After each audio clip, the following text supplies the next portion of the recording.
welcome to this month's National Quilters Circle live event. I'm Ashley Hough. And I'm Lilia Khalif. And we are changing things up this month, and we are at our Minnesota headquarters on a brand new set and talking about some brand new patterns that are available in the NQC shop. Yeah, and if you look at the little banner below this video, there's a link that you can click to get those 5 patterns. And if you put in the code Ashley6, you'll get 60% off. So make sure you click that. Yeah, Ashley60, right? Actually, Ashley60 for 60% off. Perfect. Yep. And so those are 5 patterns, and they are 5 paper piecing patterns. And so we're going to demo one of the blocks from one of those patterns. So if you've never done paper piecing before, it can look a little intimidating with all the numbers and letters. It does look a little intimidating. But it actually comes together pretty easy. And it's really a good way to use up a bunch of maybe different small scraps that you have because you're starting with such small pieces.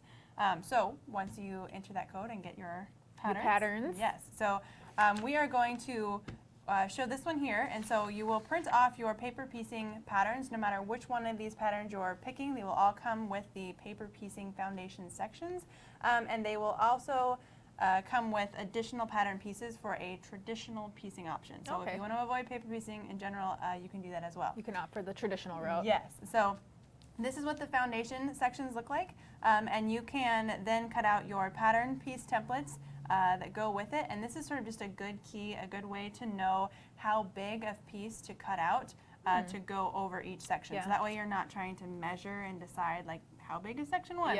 You can just use your template piece and cut out. So I've already cut everything out.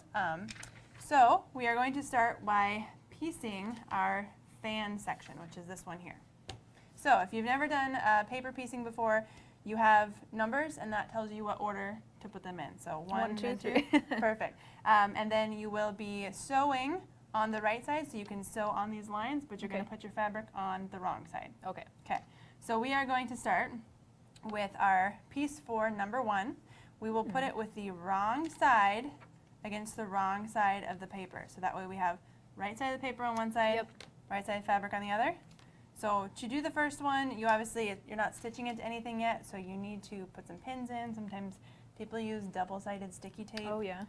Any of those things. So I'm just going to put a couple of pins to hold Get it nice and secure. Yes. We're going to stitch on piece number 2. So we need to do that using a 1/4 inch seam allowance. So you want to fold on the line between number 1 and 2, like so. And you're going to trim at a 1/4 inch, right here. Get your handy rotary cutter. Yes.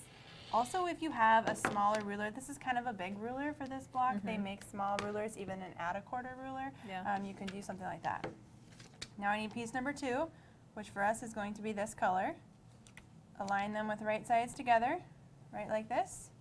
Make sure that your edges are aligned. You can put more pins in to hold it if you want, or you can just pick it up, take it over to the machine, and sew on the line between number 1 and number 2. So I have a 1/4 inch foot on my machine because that's usually what I have on when I am sewing. But if you don't want to use a 1/4 inch foot, if you want to use a wider one, an open toe presser foot, so you can see better, you can do that too. But you're just going to sew. And then you want to sew for sure to the line, the first line you reach, I guess that's perpendicular to whichever one you're at. And then go ahead and do a couple stitches beyond that just to make sure that it's secure.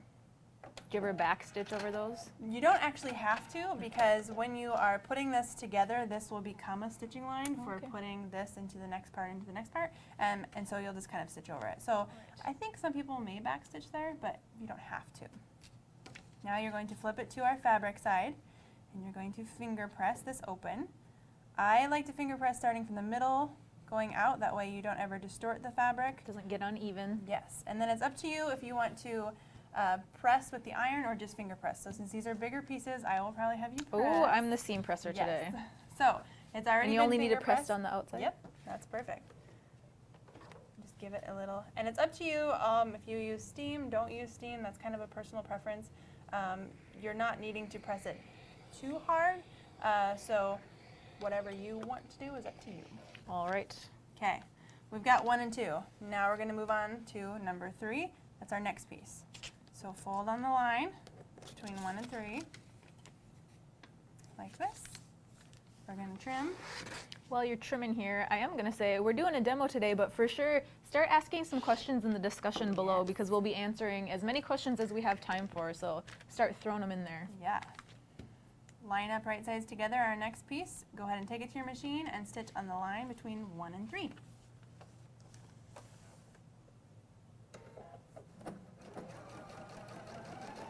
Also, you notice I started on the other side and I'm stitching down to the point. It doesn't matter which direction you stitch. You can start either way, whichever one is sort of the first one you pick up and bring it over there. Now I'm going to do the same thing here. I'm going to go ahead and finger press. I'm going to get the iron ready here. Perfect. And then, yep, give that a nice press. All right. And I think everybody should have a professional pressing buddy in their sewing room or their quilting room. If anything, just for the conversation. Yeah. Other than I feel the pressure on. I've never I've never felt pressure to iron, but here now that I'm doing it close up. How's that? Well, and everybody's watching. Yes. Sure. That's perfect. Criticizing my pressing scenes. All right, so we've got 1, 2, and 3. We're going to move on to 4. Go ahead and fold along this line. Yep. A lot of times people like to pre-fold their pieces. So like sort of fold along each line. That way when you fold it now, when we're have the fabric on there, it makes it a little bit easier. You can see the fold line. Yep. Yeah. So that one, that's kind of up to you. We're back to our fabric side. Line our pieces up, right sides together. Take it to the machine and stitch on that line. We have a couple questions coming in, so I'll throw them in while you're sewing this line here. Our first question is from Tova, who asks, what's the best way to begin quilting? So this is a very broad question. I know the basics of sewing, though to be honest, I have issues with straight lines. So how do you start quilting? So I would definitely practice with these straight lines, because a lot of quilting is with straight lines. We're just doing straight lines. Yep. If you are having trouble because you don't know where to line up the fabric in terms of on your machine, if you have trouble keeping it along the line on your throat plate, consider getting a 1/4 inch foot and using that to help you line up your fabric. Or you can actually put tape or an actual mark on your machine that allows you to do that. But other than that, I would suggest a beginning quilting pattern. So even if you find something very simple like a 4 patch, which is just 4 squares all sewn together, work on really basic blocks, so 4 patch or a 9 patch. We have videos for all of those on the site. And definitely we have a lot of just beginner blocks that you can start with. Yeah. And I would pick something like that. Start simple and work your way up. Absolutely. And it sort of helps you gain confidence too in getting those completed, and then you can move on to something more complicated. We have piece 4. We have one last piece. We're going to fold. I'm going to measure and cut at my 1/4 inch again. I'll throw another question in here as you cut. This question is from Irmgard, who asks, when I buy batting online, it usually comes tightly rolled up in a bag. Is there an easy way of getting the big wrinkles out so that it lies flat when I'm making a quilt sandwich? I would honestly just press it. Like you can get a professional presser, like myself. Professional presser and have her press it. But you can essentially, however you pre-treat your fabric, for the most part, you can do the same thing with your batting. I mean, some people do even pre-wash and pre-shrink batting. You can do that.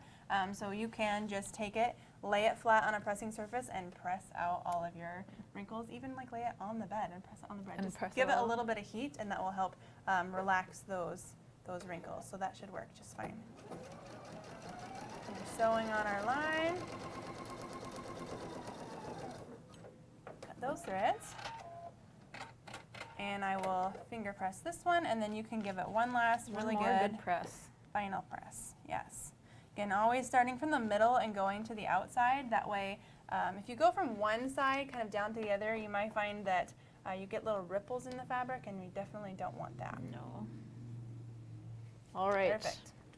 So this is our fan section. So if you look on the back, you only had pieces 1 through 5. So we've already put together pieces 1 through 5, which now means we have to trim it up. Okay. So there's always an inside line and an outside line. This inside line is your stitching line, and the outside line is your cutting line. Okay. So we are going to trim this down by cutting on the cutting line all the way around. So you're cutting through any excess fabric that is hanging over the edge, and you're trimming through any paper that's still left on the outside edge too. And so if your paper piecing block was looking super messy up to this point, it really cleans it up. It's going to look just fine after you trim it. So you can use your cutter or your ruler for your straight edges. When you get to the curved edge, you're just going to have to kind of freehand that one. I was going to say, do you have any tips for cutting a curve? So my tip is to not like hold this down right away. Like let it kind of move a little bit. If it naturally moves while you're cutting, let it. Yep. Otherwise, if you try to hold it and force it to stay in a certain direction, you're gonna get like little Yeah, you might triangles. stretch it and it might move around. Yep. So here is our fan section. You'll have, as you'll find, lots of scraps with this one that you're going to be trimming off. But so, just like that, we started with our rectangles, put it on our paper piecing, and it came together. And there you pretty go. good. Yes. So that is for the lower fan section. So that is this part. Mm-hmm. Now we have this part. The second part. So it's the exact same thing, only in smaller pieces. So again, you have your paper piecing template, but you also have your templates that you can cut out to tell you what size to cut your pieces, which are here.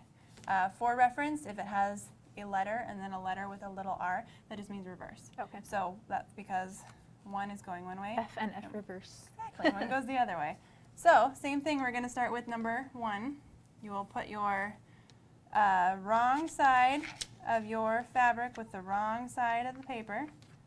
Go ahead and put a pin in it to start so you can hold it. And then we're going to fold along our line between 1 and 2 and trim at that 1/4 inch. Turn it like so.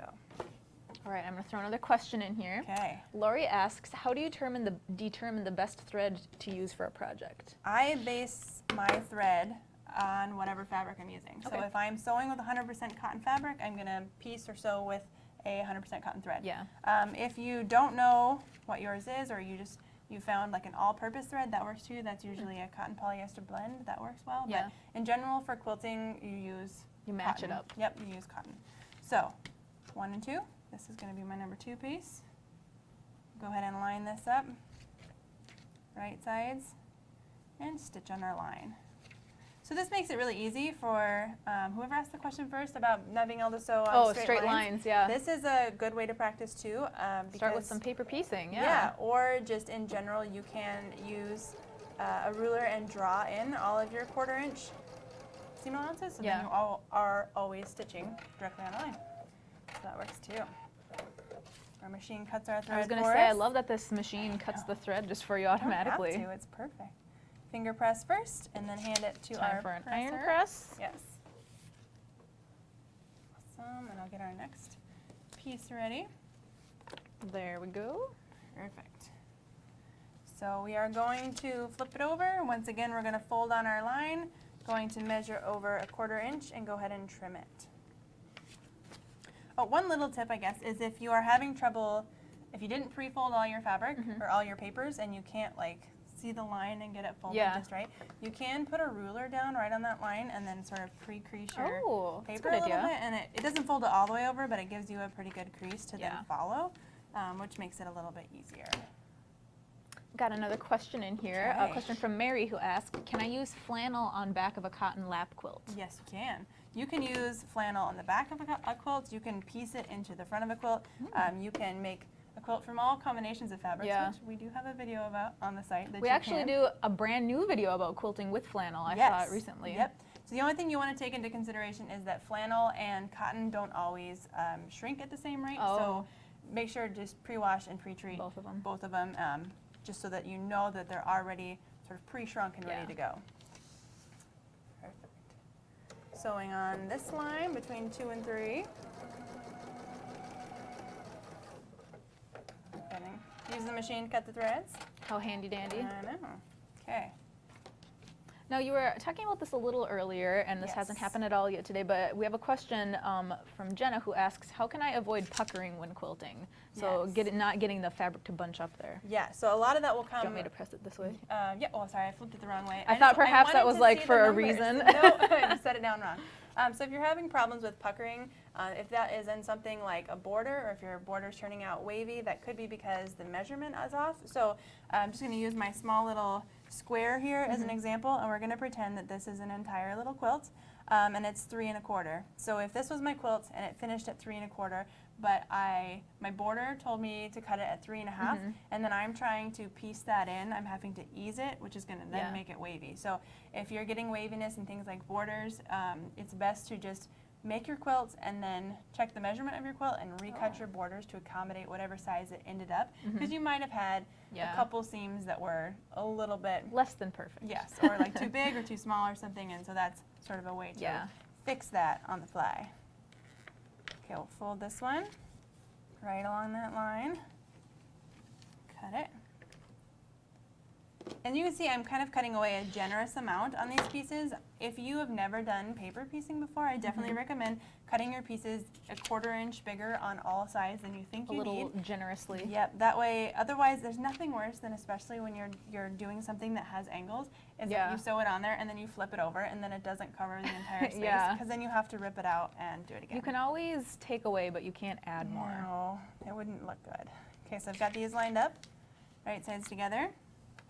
Go ahead and sew on the lines between our numbers 3 and 4. I'm going to put another question in there. Yeah. Got a question from Karen who says, "Hi Ashley, what's your favorite thread for piecing?" Hi, my favorite thread for piecing, I use a lot of actually Coats and Clark thread. It's just what I started sewing with. It's what my mom always had. It's what you can get. A classic. It is, and it's like when you forget to buy thread and you're on your way out, and then it's just right there in those little bins. So I use Coats and Clark a lot. I do use Signature, which is an American and Eford brand of thread, and then I again always use cotton thread when I am piecing, and then I generally like to use a 40 or 50 weight thread when I'm piecing. So those are my favorites. But I have to say, if you've seen my sewing room, I have like hundreds and hundreds all of spools kinds, of thread. yeah. So I like to have thread. All right, folding, trimming, and getting our next piece ready. Like so. And then our next piece, number 5. Go ahead and put this on. So this is, I mentioned that paper piecing is a good way to use up like small scraps and stuff. So you can see like this is area that was close to the selvage, so it has a few little holes in there. Yeah, so I want to use this piece, but I don't necessarily want to use the part that has that. So when I'm laying this on my piece to use, I want to make sure that this is in an area that it's going to get cut off. Okay. So I'm sewing here. I know that this is going to get cut off. I wouldn't want to put it here because I know that you use that all. Yep. So make the most out of your fabric, but make sure that you're putting the areas that you want to get rid of, like in an area that they can get rid of. Okay.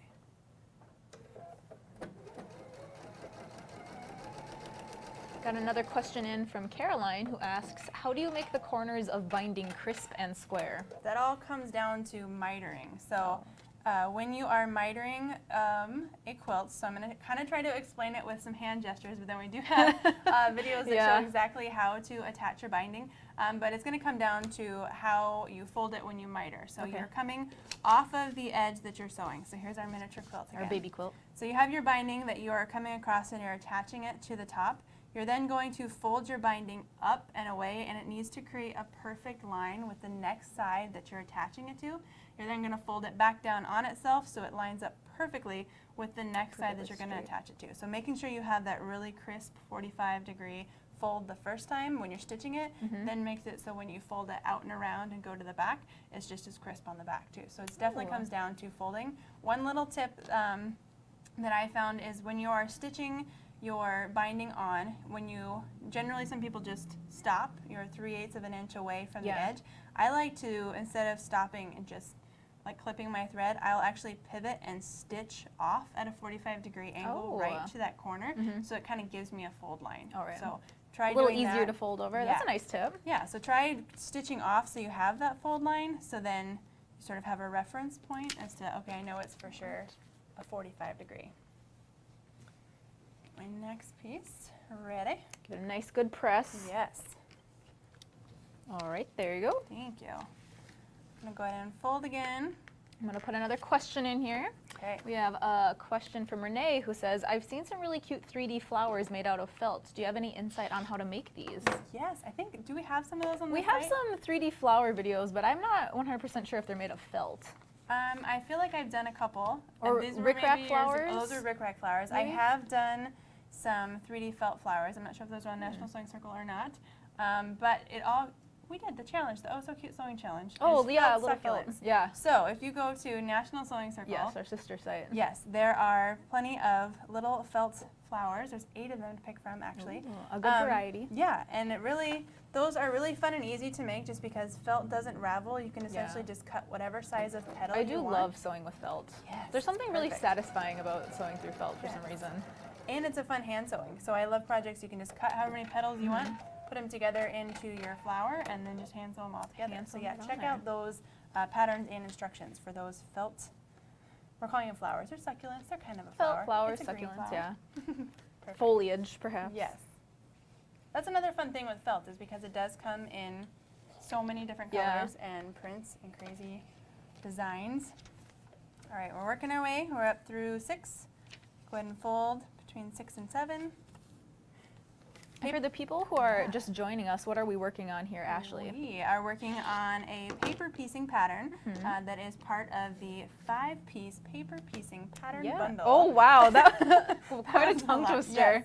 That is now available on the site. These are all designed by Toby Lishko, who is the designer and author of all these patterns, and it's part of a bundle. Yeah, and if you click on the little banner below this video, there's a link to the bundle, and if you put in the code Ashley60, you get 60% off, so be sure to check it out. And these are all very fun patterns, and again, they're all using the paper piecing method, which is what we're demonstrating right now. So even if whichever pattern you pick looks a little bit different, it's still labeled and numbered the same, and the overall process is still the same. Yeah. And this is a really fun one to do in that paper piecing is one of those things that you can kind of get lost in while you're doing. Like it's kind of repetitive. You don't have to think like quite as much. Exactly. Or worry about making sure that things are matched up perfectly because we are trimming off extra and we're sewing on our numbered lines, which makes it so easy. Next one. Okay. All right, we have another question. This is from Ruth saying, I have problems with cutting pieces and getting them right, although I do find that spray starching them works somewhat. Yes. So do you have any tips for cutting out pieces? So I don't actually pre-starch my fabric a lot of times, so I don't know what exactly kind of pieces, but I would say if you are cutting out squares, make sure that you have squared up your fabric so that you have a straight of grain, so that when you're cutting your squares, you are on straight grain and there's no bias. If you do have problems cutting out pieces because of the bias, starch could work for that. Yeah. Making sure that you are holding your ruler correctly and making sure that your ruler doesn't slip when you're cutting can really help as well. And so on the next cut, I'm going to give us a little tip on how to hold the ruler so it doesn't slide. Because I know a lot of people, if the ruler moves a little bit, obviously that's going to mess up it's going to your cut. interfere. Yes, we'll get this one pressed and then I'll show you that. All right. Okay. I'll give it a nice good press. Okay. Perfect. Okay, so with your ruler, let me go ahead and fold it so I have my line to cut on. It doesn't matter if you're using, this is a 2.5-inch ruler, if you have a wider ruler. When you're cutting, you want to make sure that you have not all of your hand on top of the ruler. So it's really easy with the 2.5-inch ruler. If you have a wider one, happen to have one right here, you want to try and keep 1 or 2 fingers off of the ruler. So for me, I'm going to keep these 3 fingers on the middle. This is going to stabilize this side, and I have my pinky finger over here to make sure that it doesn't shift this way. So if you have your entire hand on top of the ruler, it's really easy. You can move it all over. Yeah. So if you have some fingers that are anchored down outside, it makes it much easier to hold it so it doesn't hold shift. it steady. Yeah. You may think that you're putting it down with enough pressure to keep it still with all your fingers, but no, you want that extra one out there to grip it. Well, and it depends too on the ruler. So like feel the back of that one. So it has this one does have a little texture on it. So if it has a grip, you're okay with putting all of your fingers down on it, but if there's no grip to the back, it's acrylic. An anchor pinky. Yes, an anchor pinky. I like that. It's like gonna call it. It's a new term. An anchor pinky. Perfect. All right, we're on the lines between 8 and 9. All right, we have another question from Julia that says, I'm new to quilt making. Is it important to square up the quilt top before I sandwich them for quilting, and how should I do it? Yes, I would say if you are new and maybe you aren't 100% sure that your piecing is perfect to where that it comes out perfectly square, you do want to make sure that at least those corners are square. So you would just lay your quilt out on a flat surface, as big of a flat surface as you can. I have laid quilts out on the floor, on the bed, wherever I can. Find wherever you can, there's room. Yes, exactly. And then use a large square ruler. So here's a couple sizes. They do make these even larger, I think 12, 24. I mean, you can get these pretty big. And put this on the corner of your quilt to help you square up those edges when you're going to cut. And then you can just use a long straight ruler to square up the long edges. Yeah. But yeah, I would recommend squaring it up, especially if you notice that it's not quite perfect. Yep. Oops. Go ahead and cut this one off at our 1/4 inch. Right, like so. Got our number 10. Line up our next piece. Yeah. This comes together fairly quickly. It really does. I mean, you have to make a bunch of these blocks for a certain particular pattern, and I think there's a couple other blocks in these patterns as well.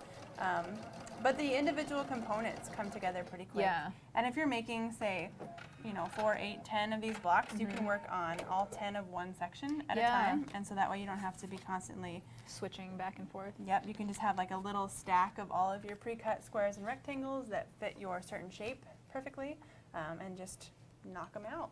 All right, press the last seam there. Oh, we got one more to add. Oh, never mind, one more to add. We got our last reverse we have 11 piece. left. Yep. So that is one thing that if you are going through and you're kind of working quickly, just because my piece number 10 was cut so big, like it looks like it could be it does. But so when you trim it up, it would still be fine and it would fit into your pattern, but then the overall it would look kind design, of funky on the end there. Yeah. Yep. So double check and make sure that you have actually completed it. And go ahead and add the last piece. Okay. Right sides together. We'll sew on our last one right along number 11. All right, and I'll put another question in here. Okay. We have a question from Helen who asks, thoughts on using fleece as quilt batting? It's cheaper and warmer. Yes, I would probably be okay with using it. I know there are some people who don't like fleece. It's like a polyester product or something, and they're not Maybe big find fans it of itchy it. or something, yeah. Well, if it's used as the batting, correct? Yeah. So you wouldn't actually, you wouldn't feel it.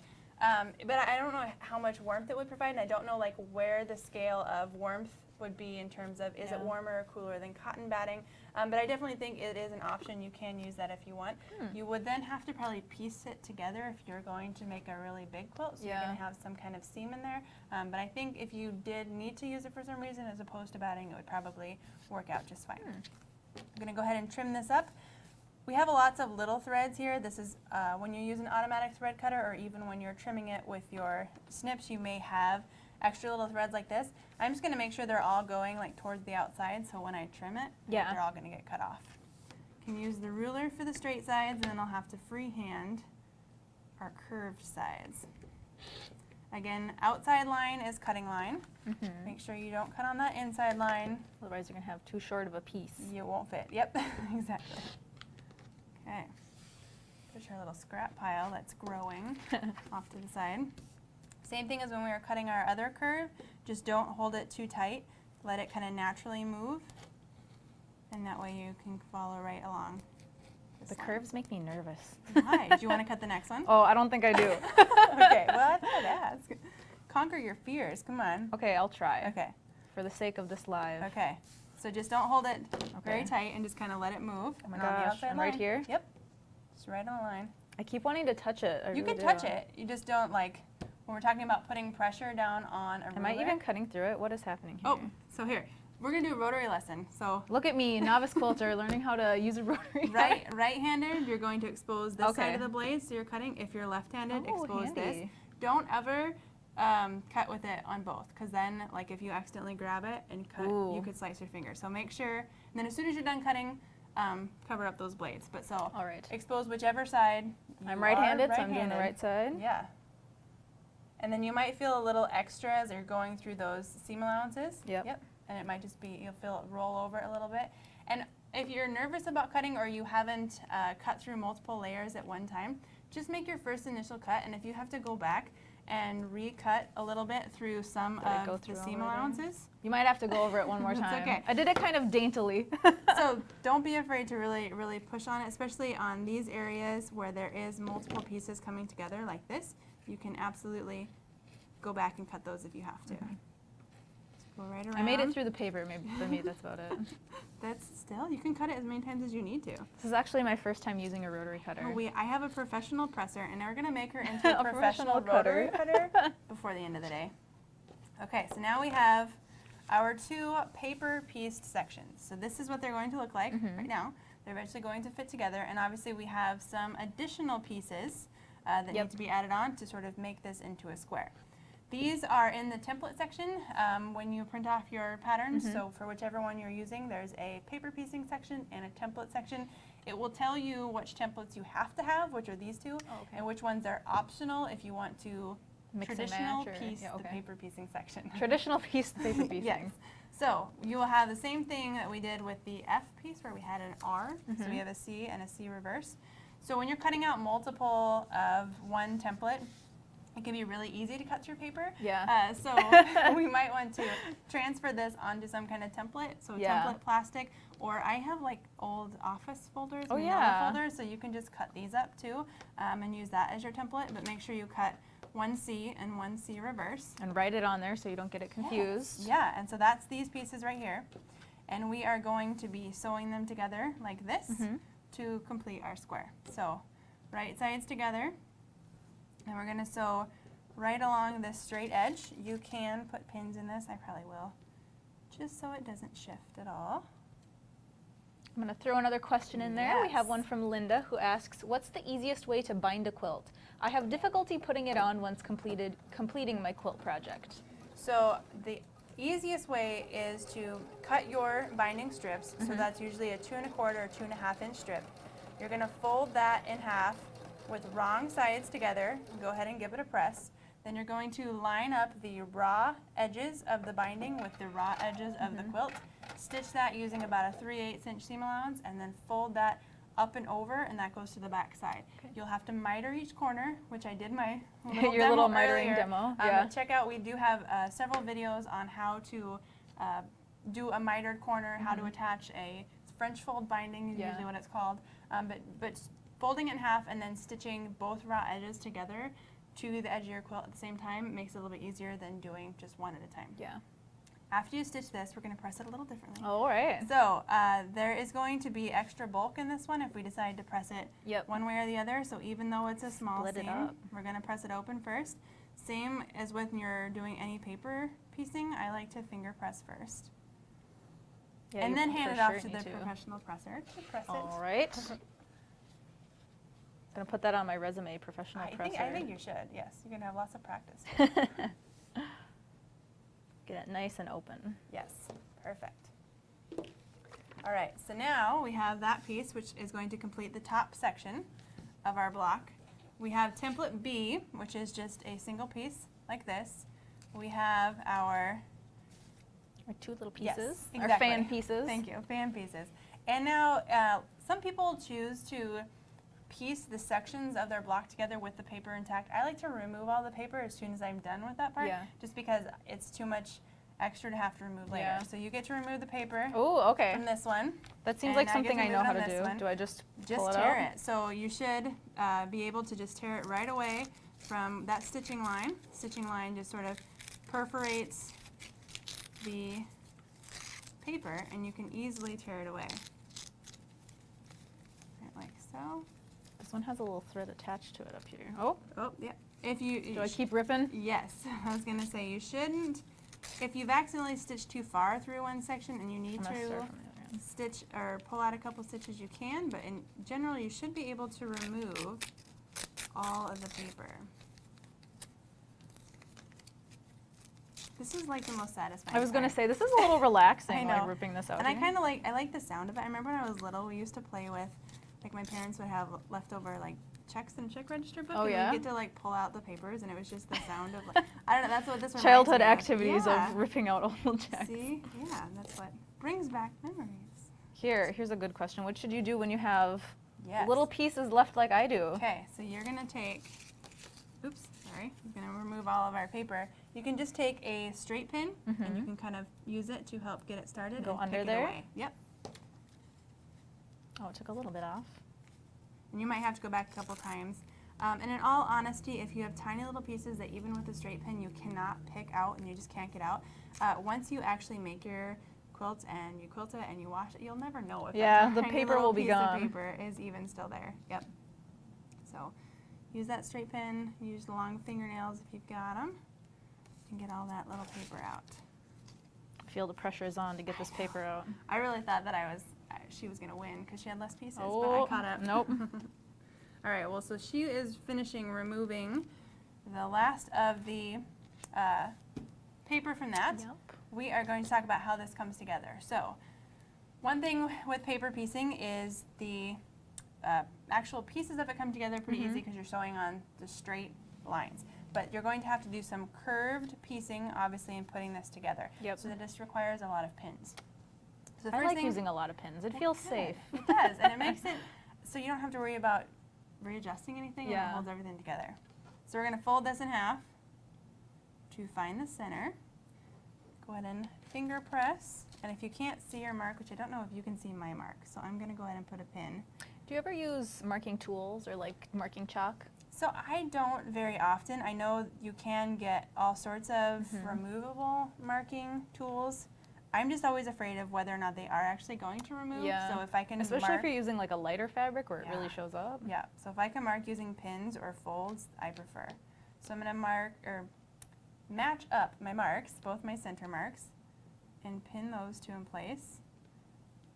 Now you want to match up the ends. Put a pin. And then you are going to work your way around this curve, putting in a bunch of pins. So it's going to be kind of a lot. Lots of pins. And it might take you a little bit, but it's better to spend the time putting the pins in than have to Yeah. rip it out and redo it. While we're pinning, I'll add Yeah. another question in here. Okay. Julia, first of all, says this live is fantastic, so thank Yay, you, Julia. thank you. And is there a new quilting challenge coming up? Ooh, Well, there may be yes. something in the works, Julia. I'm not gonna give anything away, but for sure keep your eyes peeled this fall. We might have something cooking up right now. See, I'm glad that she answered that question. 'Cause I would have spilled the beans on everything. You would have so spilled the beans? I guess I would have. All right, I'll ask another question that's Okay. not so secretive. Our next question is from Gloria, who asks, what causes skipped stitches while on free motion quilting? Usually a dull needle. So Okay. especially when it comes to skip stitches in general can Yeah. be caused by a dull needle, but especially when you're doing free motion quilting and you're having to change direction, and sometimes your speed is inconsistent because you speed up or slow down. That's definitely like the #1 cause Yeah. of skip stitches. So be sure you are always using a sharp needle. If you're in any way in doubt as to whether or not your needle is sharp, just change it. Yeah. Do you have So- how do you check to see if your needle is dull? Do you just like, So- do you just prick it? Okay, Like, I guess you could. You could just touch it and see. But so I have to admit, I should do what I say more often. Yeah. But I honestly, in general, I will sew on a needle until I start having a problem. Yeah. And then as soon as I have a problem, Yep. then I know that I need to change it. I always say that I wish my sewing machine, which honestly this thing could do it, I don't know yet. But I wish that my sewing machine had like a check engine light, yeah. kind of like my car Alert when you it like tells your needle is dull. Yeah, yep. That would But be no, I handy. do just kind of wait until as soon as I have an issue, then I kind of know, okay, I definitely need to change that. Okay, so we have lots of pins. Pinned but up. we have both of our curved edges laying nicely all along each other.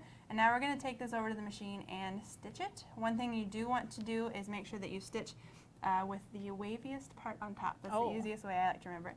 This side sits kind of flat, so it's better to have that on the unseen part. But at least if you have the wavy part at the top, you can make any adjustments you need to while you sew. So I'm going to get a couple stitches in. Going to take out my pins as I go. And it's probably best to just be patient going through. Yes, and just go slow. And if you ever need to make any adjustments, so if you need to stop, go ahead and put your needle down. That anchors it, so your needle's down. Your presser foot raises up just a little bit, so you can really move it That around. was pretty drastic, but you can make little changes if you need to. We're just showing us if you needed to. And stitch right up to those pins, and then take them out. Make sure everything is laying flat, so you can make little adjustments like that as you go, and just go right around our curve. I'll throw another question in here. We have a question from Veronica who asks, I'm making a king-size quilt using charm packs. Should I square the run in the same grain?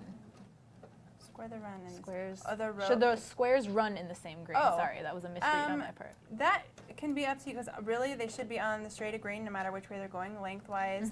So that really shouldn't actually have an effect on it. The only time I really ever take grain into consideration is if there is a bias edge, and I try to avoid that. Yeah. So just try and stay on that straight of grain. So no, that shouldn't matter at all. Okay, we're almost to the edge. A couple more pins to go. Just a few left. Also, a little reminder, if you want to find this paper piecing pattern or some 4 other patterns that we have, there's a little box at the bottom of this video where you can click and buy the patterns, but if you put in the code Ashley60, you'll get 60% off. So make sure to click that little button down below. Yes, for sure. All right, so now we are ready to do some pressing. We are going to be pressing this up and out, and everything should lay flat. There should be no little kinks or anything if we made sure that we had enough pins in it.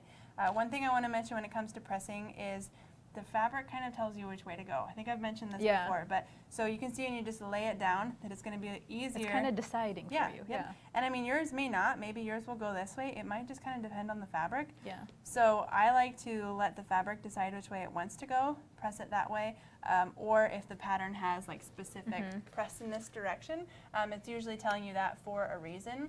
And you don't want to press these seams open to make it a little flatter? Or? No, we'll just leave those in the direction that they were already pressed because of the paper piecing. And yep, just give her some steam. Just curious. Yeah. And then one thing just to be careful of, because I'm just pointing out real quick, is, is make sure that they lay flat. So, but one thing too, if you are, you can do a lot of finger pressing, and you can do a lot of it once you've already pre-warmed your pressing mat. So if you feel the mat, it's pretty warm. Yeah. So if you just apply pressure on the fabric while It'll it's sit warm, down. Yep, it'll help. Sort of See, I'm making mistakes so that you can learn from them. She has. We already pre-rehearsed all of these, so they're really not mistakes. Okay, and then she's doing the same thing I like to do, is press from the back first, and then give it a really good press from the front. Make sure everything is nice and flat. Next piece. We're going to do the same thing.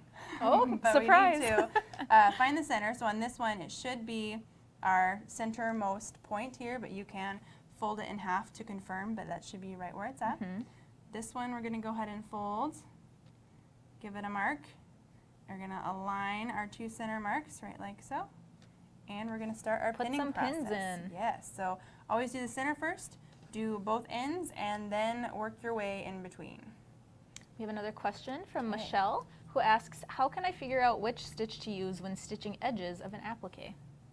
That is going to be personal preference. So for the longest time when I was doing any kind of applique or like embroidery, almost like making patches, I thought you absolutely had to use a satin stitch, which is just a really narrow, close together zigzag stitch, but you can use a blanket stitch, which I'm going to have to use my hand gestures again. So if you have your shape that you're stitching down, you're going to be stitching 2 or 3 or even 4 stitches outside of your shape you're appliquing in, and then it takes one little bite over into the shape and then one bite out. And so it's a really sort of invisible way to stitch it down.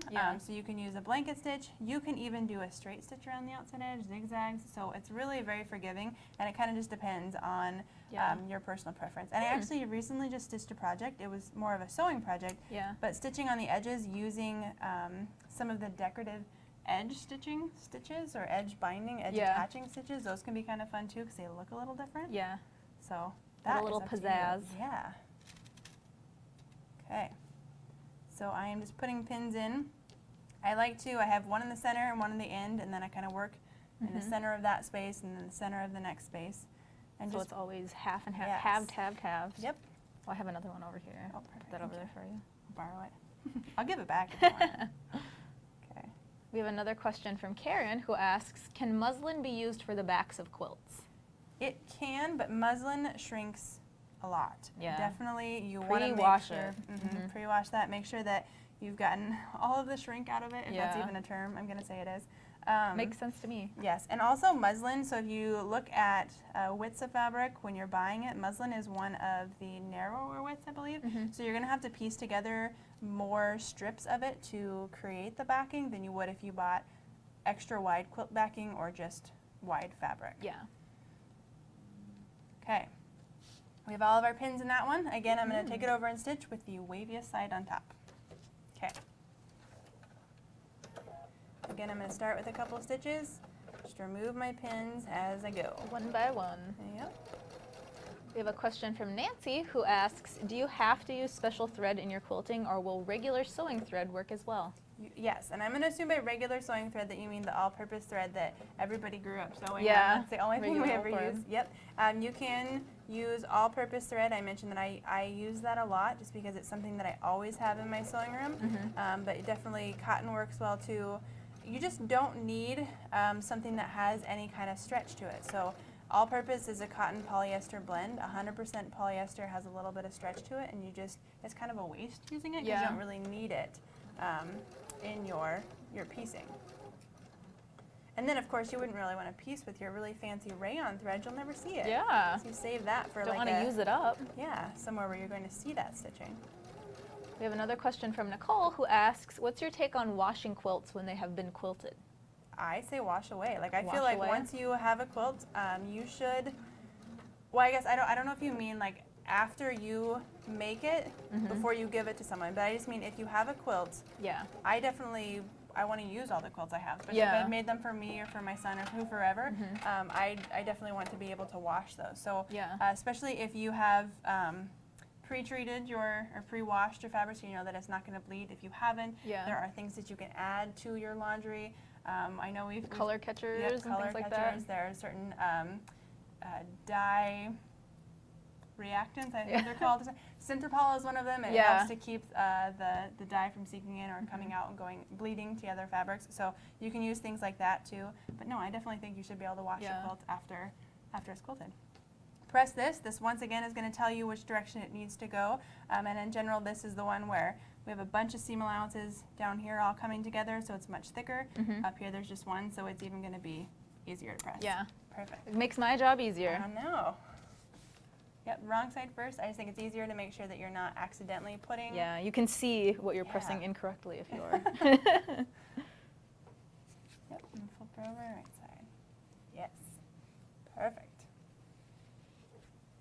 Then we have one last piece to attach. Once again, we're going to match centers. So this one obviously was stitched with 2 pieces, so our center is already marked.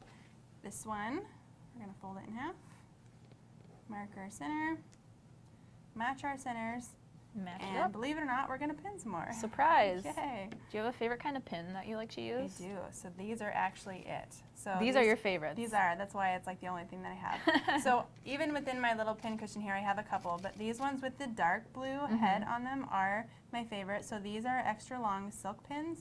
So they are very fine, which means they're really easy to put into the fabric. Yeah. They're very, very sharp, but they are also super duper flexible. So if I accidentally leave one in and sew over one, the odds of breaking my needle are much smaller. Not that I like to leave them in, but I like that about them, which is very, very sharp. And I'm just going to try and find a bent one. If they do bend, because they're very, very flexible, you can just sort of, they're almost like wire. You bend them back into position. That is really handy. So these are my favorites. Yes, I've broken a needle on a pin before, and it is not fun. Oh no.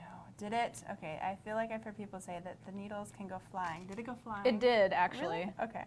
It didn't go very far, but it definitely kind of broke off and flipped. Oh man. So I remember I was home visiting my family one time, and my mom had this old Singer machine that she hadn't cleaned in, well, since she had it, probably 30, 40 years. And we took it apart, and we found all sorts of bits of like pins and needles like down in the bottom. Little broken bits. But that thing is a workhorse. I think it still probably works. Like you cannot kill that machine. So the old It was made sturdy, made to last. Okay. Work on our other side now. So again, I have my center and my Start in end. the center. Yep. I just want to give a little reminder, if you want to see what else National Quilter Circle is doing, follow us on Instagram, Pinterest, and Facebook to keep up to date, and maybe see if we're going to do another challenge in the near future. Yes. So be sure to follow us on social media to keep up to date with National Quilter Circle. Absolutely. And apparently keep up with me too, because I'll spill all the secrets. Yeah, Ashley will spill all the secrets for you. They have to tell me, I guess, what I'm allowed to say and not. I don't know. We'll pre-brief you. Okay, deal. All right, we have another question from Tanya, who asks, what is the correct way to sew seams for flannel rag quilts? So rag quilts is going to be opposite of what you would normally sew with a traditional quilt. So the whole thing is you want to see that seam allowance because you are going to rag it. So you'll be sewing it with the wrong sides together, and then all of these seam allowances will be on the right side of your quilt. And then you will just sew them probably with a 3/8 to 1/2 inch seam allowance as opposed to quarter. That way you actually have a decent amount of seam allowance, and then you're going to go through and just clip it every 1/2 inch to 3/4 of an inch. Throw it in the wash. It kind of gives it a nice rumpled texture, and that's how you create a rag quilt, which is super fun. Nice and textured. Yes. Okay, our last curved seam here. And get a couple. Take out those pins. I really like having a magnetic pin cushion. For years, that's really I handy. didn't have one, and it's just easy to be able to take it out and drop it right I have one of those old school ones that looks like a tomato. I have those too. I do have that, yes. Does yours have a little strawberry attachment on it, like for sharpening? Yeah, I was going to quiz you, and you knew it too fast. I did, yes. I knew. So if you didn't know, You can explain what the little strawberries Yeah, for. a lot of those little tomato ones come with a little strawberry attachment, and it's got like coarser grain in it, I want to say. Yeah. And you can stick your needles in there and your pins to sharpen them up. Yes, yeah. And I actually just found recently that because I know a lot of people like to make their own pin cushions and things like that. I don't remember what it's called. I'm going to have to look it up, and then I can maybe post it or something. But you can buy little baggies of whatever that stuff is. Oh, whatever's in there? Yeah. So you can put that in your pin cushion too. Yeah, I have no idea what's in it, but... Yeah, it's like some kind of like grain kind of thing. But you can also use something like steel wool in there too. That will sharpen up your pins. People like to use steel wool to sharpen scissors and rotary cutters too. Well, I don't know if it's good for rotary cutters. I've seen people do it. Do it with scissors. Yeah, I've heard like you can cut through like tin foil and things like that. Oh, too, yeah. and that's supposed to sharpen it up a little bit. Okay, that's the last one. It's going to be the same thing. It kind of tells you which way that it wants to go. Go ahead and give it a little hand press. Hand press rather than finger press. And then give it a good press. And so while she's pressing that, that is essentially the block we're creating. So you can see that this one was made up of 4 different sections. You have your 2 main paper pieced sections, and then your template B section, and your pieced together template C section. So when you're first cutting out all those pieces, it kind of looks like a lot, but then once you get it all together, you can see that it's not too difficult to put together. It all came together nice. And where can they find this? Oh, so you can click on the banner below this video, and that will take you to where you can get all 5 of these paper piecing patterns as part of the paper piecing bundle, and enter code Ashley60 for 60% off. Yes. Who doesn't love a bargain? I know, right? Okay, perfect. So these are your pieces, and I'm not going to give away the layouts just yet because you have to see what the pattern is, but you will make multiple of these and arrange them in a certain direction to get the actual quilt pattern. So we have a few more questions that we could throw in here. We have one from Joanna who asks, any tips for choosing quilt colors that don't clash? Yeah, so I am really bad about that, and so I try to just shy away from color, and I really like gray and black and white. More muted colors. Yep. So a lot of that will just depend on sort of the color wheel. So I know we have lots of videos. We have lots of color theory information on National Quilters Circle for sure. And in-depth information on how to use a color wheel, and it kind of tells you how to pick certain colors on that color wheel that complement or contrast or just don't go. Yeah. So it kind of gives you a better insight into color, shades, tints, tones, hues. Some quilters like to make a color wheel out of fabric too, because like when you buy a color wheel, it's made with like printed dies, but if you make it out of like cut fabric too, that can kind of help you out. So make a color wheel using a paper piecing idea. There you go. You can essentially make this fan section, and you can make a bunch of them, and you can make your own color wheel. So if you want to practice some paper piecing, but want to make your own paper piecing pattern, make a color wheel. For sure, a good practice idea. Yeah. We have another question from Jessie who asks, how do I get age marks out of a quilt that has been stored for too long? So I'm wondering if that means fold marks maybe, if it's been folded too long. So I would just lay it flat and leave it for a while. I know a lot of times if you apply a little bit of heat to it, maybe even steam with an iron and kind of smooth it flat, you can do that.